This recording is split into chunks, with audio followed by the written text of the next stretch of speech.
Excellent. Hi, everyone. I'm Spencer Campbell. I'm the designer of the role-playing game Slayers. I've got some of my friends here with me tonight, and what we're going to do is show you an example of what character creation in Slayers looks like. I have some familiar faces if you've watched my score playthrough that we did a few months back. These individuals were part of the playthrough of Score, showing you how that bank robbery system works. And so I've brought my good friends back here to introduce themselves and show you what character creation in Slayers looks like. So we're going to start with what is the top of the list, at least as far as I can see. Let's start with Zach. We've got Zach here. Wave. Hello, Zach.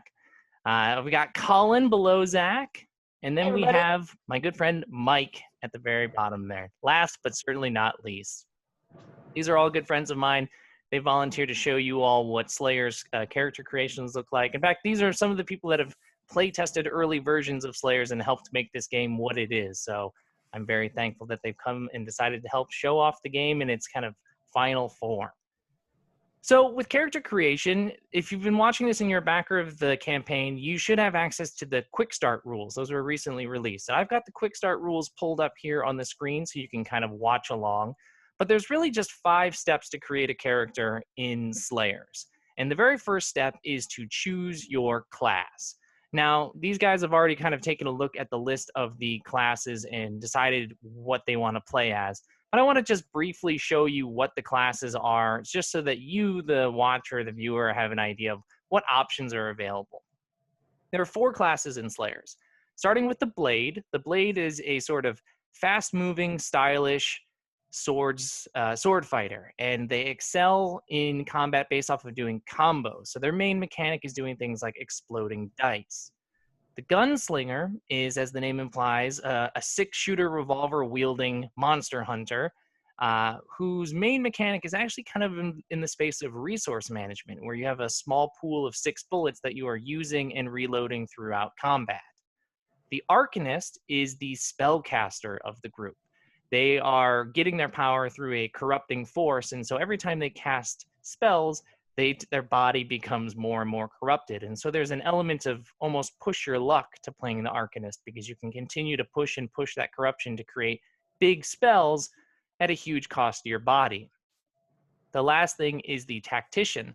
Tactician is almost like the support/bard character, but they're not singing songs, though they could. They are the person who understands battlefield tactics, and their whole mechanic is in swapping out dice as they get rolled. So you can see that these classes are embodying different styles of fighting, but also very different mechanics, because that's the heart of how Slayers works, is asymmetry in the classes mechanically. So I want to go through the list here, and I'm going to start with Zach again, and I'm going to just ask each of you which class you chose, and maybe why you chose that class. So Zach, which class did you decide on? So I decided on the Blade class. What initially drew me to it, if you look at the rules here, are this idea of changing stances depending on what you're doing in battle is pretty appealing to me, and I like being a stealthy boy every once in a while. So nice. Yeah. So you're a sneaky Blade is the idea here. Yes, at least quick. Excellent. And Colin, what did you go with? I went with the Gunslinger, and my reason for doing that is purely kind of narrative. I really enjoyed the Dark Tower series that Stephen King created, and I thought that world was really neat, and this kind of reminds me of that world, so I kind of feel like the Gunslinger is going to be really at home here. Perfect. And Mike? So I chose the Arcanist, and I think along the way Colin was thinking, I'm thinking very narratively, and I love the idea that the Arcanist can be more and more corrupt in pushing their limits. And so I love the idea of that corruption also affecting how I interact with just normal people on the street in town, opposed to just monsters. Yeah, there is that element of like, you're hunting monsters, you get to see that body corruption, but also people are going to look around and see you just like all kinds of messed up. What are you dripping with? Right, exactly. You're supposed to have that other eye right there. That's the idea. So we have our classes set up. you can see that step 2 is actually we're going to take a look at the skill list. So all of the Slayers have a list of skills that they are able to use both inside of combat but also outside of combat. I've got the list here up on the screen. And how this works is each person is going to choose one skill to assign a D10 to, two skills to assign a D8 to, and then everything else is going to be a D6. The premise here is that mechanically in Slayers, anything that you roll, no matter what size die it is, a 4+ is a success. Meaning with a D10, it's really likely that you're going to succeed on a 4+, while a D6 is, well, you've got a 50-50 shot. You have a 50-50 shot on all of the skills at least, but some of them the Slayers are especially good at. So I've asked these guys to take a look at the list and decide what skills they wanted to put the D10 on and the D8s, and then we'll just assume that everything else is a D6. So Zach, what did you go with your D10? So for my D10, I went agile. I love the idea of an acrobatic blade. Perfect. And then your D8s? With those, I went with deceive and stealth. So you got that sneaky blade idea that you had, and then also the agile, and then you are deceptive as well. So you're sneaky both physically and sneaky in your words. Exactly. Nice. And then we assume a D6 and everything else. Colin, what is your gunslinger's D10? My D10 is going to be hunt. I really want to get after those monsters and really have a firm understanding of them. Cool. So I like this idea of a D10 is the thing that you're really good at. And so your gunslinger having a D10 kind of tells us a bit about your gunslinger is probably a veteran hunter, or at least well trained in it. This isn't your first rodeo. Cool. And then what D8s did you go with? D8, I went with agile, and I went with tactics as well. So I think, yeah, that kind of really lends to that veteran, but perhaps a little bit of, he's still got a little bit of pep left in his step. Okay, so you're not stumbling around the field in your old age. You're still a spry gunslinger. Okay, excellent. And Mike, what does our Arcanist D10 look like? So our D10 for our Arcanist is negotiate. And the reason I did that was because I think I really want to lean into a lot of the narrative of this, and I'll get more into that when we describe our characters. But yeah, I wanted to be able to cast spells, but he's fairly new to it, so I think a lot of his stuff is rooted in being a regular of where he lives in this town, and people know who he is, but he happens to have veered off the path because he found something that he probably shouldn't have. I like that. And this is a big part of the game is you're not only fighting monsters, you're doing investigating, you're talking to people, you have to hunt the thing. And so you can see that a number of these skills have nothing to do with fighting monsters. You could try to negotiate with a werewolf. I don't know how successful you'll be, but you're going to probably need to negotiate with a few people to get into places, to get access or information that I guess you could either swing a sword at or ask somebody. And I like this idea of maybe asking. And with that, I think because of that, my D8s are streets and study because of the social circles and navigating the city that I'm in. Generally, especially in my neighborhood, people know who I am. I just happen to go a kind of corrupt path. But I also think as a younger, I guess, hunter, a slayer, I have a more of a scholarly look at things to start with. Awesome. Okay. So we can see that our Slayers have decided what they want to especially specialize in with their D10s, the things that they want to be pretty good, pretty proficient in with their D8s, and then we assume an average proficiency in everything else. So we've gone through 2 of the steps already. The third step is when we really start to see customization in our classes, and this is with the basic advances that you decided to start with. I've asked them to take a look at the advances ahead of time too, just so that we're not spending a lot of time just quietly reading the quick start here. But this just shows you that even if 2 people at the table decided to play as a blade, for example, they could choose very different advances and have a very different approach to playing the game. So speaking of the blade, Zach, what did you choose for your basic advances? These are the sort of unique talents and skills that you have permanently as a part of your character.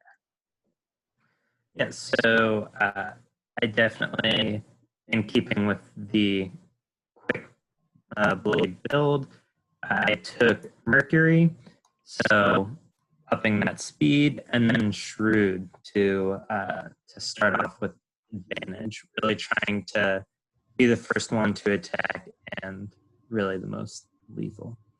Nice.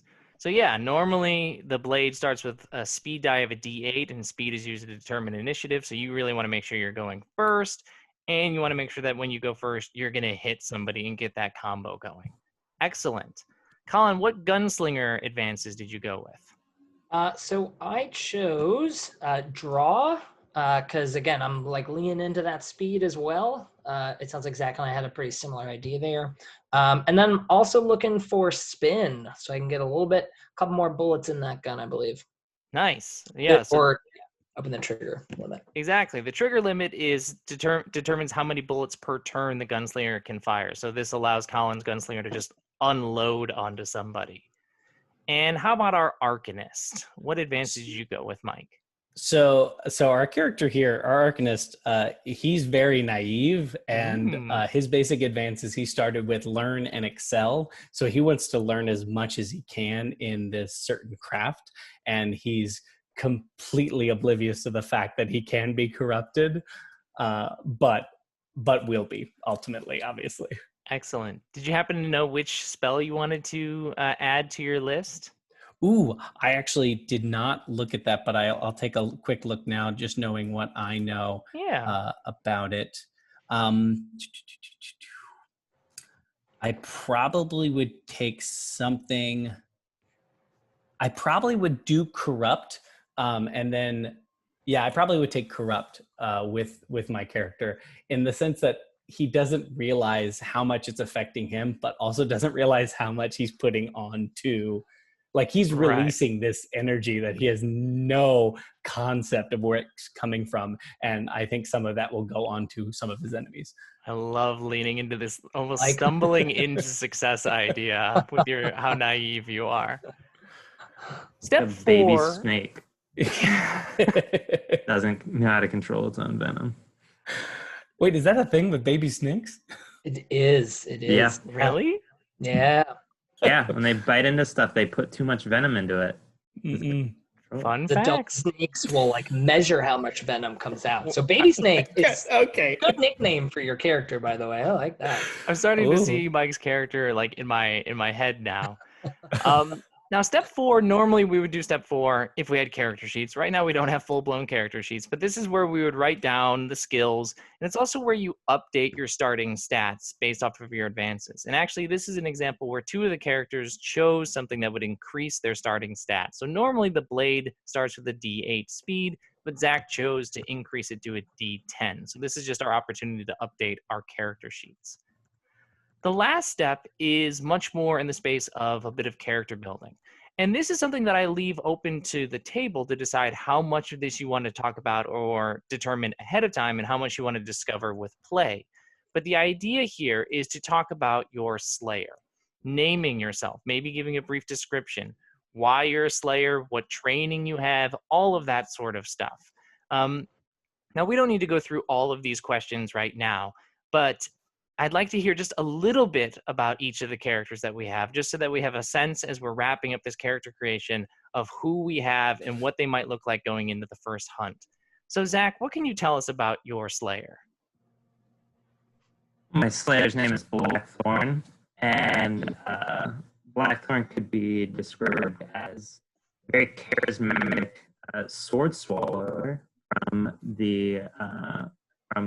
Opal Line, which you can all look as kind of the artsy district. And yeah, it's, he got into this because there's got to be something other than the circus. And kind of description wise, you can think of him like long, slick black hair, mustache, a lot of eye makeup. So kind of puts on a face for his show, but can also be pretty stealthy and deadly on the job. Cool. Colin, what is your gunslinger? What can you tell us about your gunslinger? Yeah, so Cuthbert Allbad, he's seeking redemption, I think, in the Wastelands. He retreated during a really important battle that he was involved in, and you would notice that Cuthbert, while particularly well trained, is lacking a lot of social skills, I think. So hopefully he'll be paired with someone in the party that can talk to normal human beings, because I don't think he's very much up for that task. Well, I think that's a perfect segue to learn a little bit about our Arcanist, who at least is hoping to be maybe the face of the group, the drippy, gooey face of the group. Mike, what can you tell us about the Arcanist? Well, drippy and gooey are good descriptions for somebody who's corrupt, but our little Guelph Cinder Layer has yet to be drippy or gooey. He is a doughy baker's apprentice who happened to find a book in an alley covered by a sheet, or a book covered by a really ratty cloth when he was throwing out the garbage. And this book specifically has all these spells in it, and he's not exactly sure what calls to him, but every time he uses these spells, tendrils come out of the book and stick to his face and go into all the orifices in his face for him in order to use the spells. So it's physically corrupting him every time he opens this book, but he is completely unaware. He thinks he looks fine. He's a very approachable little doughy boy. Wow, I love it. I can't wait to see. I can't wait to see all these characters in action.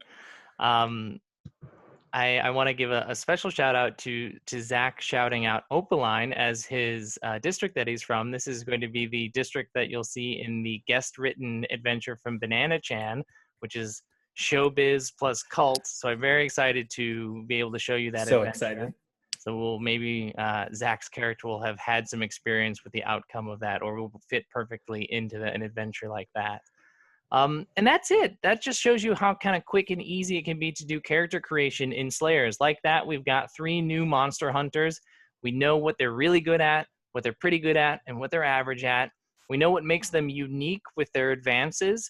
Not only are they unique from their classes and the mechanics of the classes, but inside their class, they unique and differ from one another.